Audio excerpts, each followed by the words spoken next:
അമ്മേ നാരായണ ദേവി നാരായണ ശ്രീകൃഷ്ണനന്ദനം എന്ന യൂട്യൂബ് ചാനലിലേക്ക് എല്ലാവരെയും ഭക്ത്യാദരപൂർവ്വം സ്വാഗതം ചെയ്തുകൊള്ളുന്നു. ഗണപതി ക്ഷേത്രങ്ങളിൽ പ്രധാനമായി നടത്തപ്പെടുന്ന വഴിപാടാണ് അഷ്ടദ്രവ്യ മഹാഗണപതി ഹോമം. വിവിധ ആവശ്യങ്ങൾക്കായി ഭക്തജനങ്ങൾക്ക് അഷ്ടദ്രവ്യ മഹാഗണപതി ഹോമം ക്ഷേത്രങ്ങളിൽ സമർപ്പിക്കാവുന്നതാണ്. മംഗല്യകാര്യസിദ്ധി, ഐക്യമത്യം, ഐശ്വര്യം, സന്താന സൗഭാഗ്യം, ഭൂമിലാഭം എന്നിവയ്ക്കായി ചെയ്യേണ്ടുന്ന വഴിപാടുകളെക്കുറിച്ച് ഈ വീഡിയോയിൽ പ്രതിപാദിക്കുന്നു.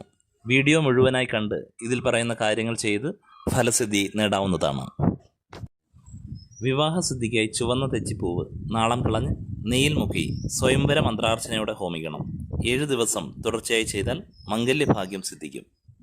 കാര്യസിദ്ധിക്കായി ഐക്യമത്യ സൂക്തം, ഗായത്രി എന്നിവ ജപിച്ച് 1008 തവണ നെയ്യ് ഹോമിക്കണം.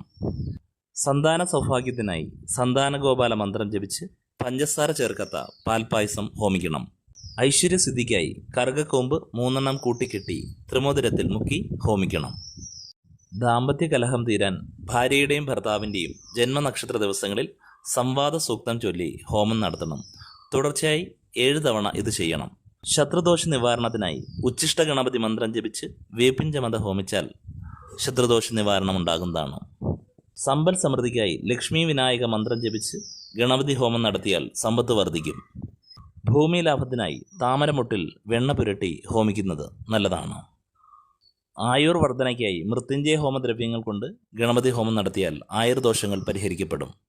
എല്ലാ മാസവും ജന്മനക്ഷത്രത്തിന് ഗണപതി ഹോമം നടത്തുന്നത് ജീവിതത്തിൽ പുരോഗതി ഉണ്ടാകുന്നതിനും സകല ദോഷ പരിഹാരത്തിനും നല്ലതാണ്. 8 നാളികേരം കൊണ്ട് അഷ്ടദ്രവ്യം ചേർത്താണ് നിത്യവും ക്ഷേത്രങ്ങളിൽ അഷ്ടദ്രവ്യ ഗണപതി ഹോമം നടത്തുന്നത്. ഉണങ്ങിയ നാളികേരമാണ് ഹോമത്തിന് ഉപയോഗിക്കുക. തേങ്ങ, ശർക്കര, തേൻ, കരിമ്പ്, അപ്പം, അട, മലർ, പഴം എന്നിവയാണ് അഷ്ടദ്രവ്യങ്ങൾ.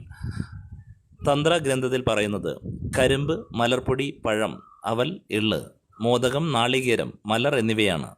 വിഘ്നങ്ങളും ദുരിതങ്ങളും മാറ്റി ക്ഷേമവും ഐശ്വര്യവും വർദ്ധിപ്പിക്കുവാനാണ് ഗണപതി ഹോമം നടത്തുന്നത്.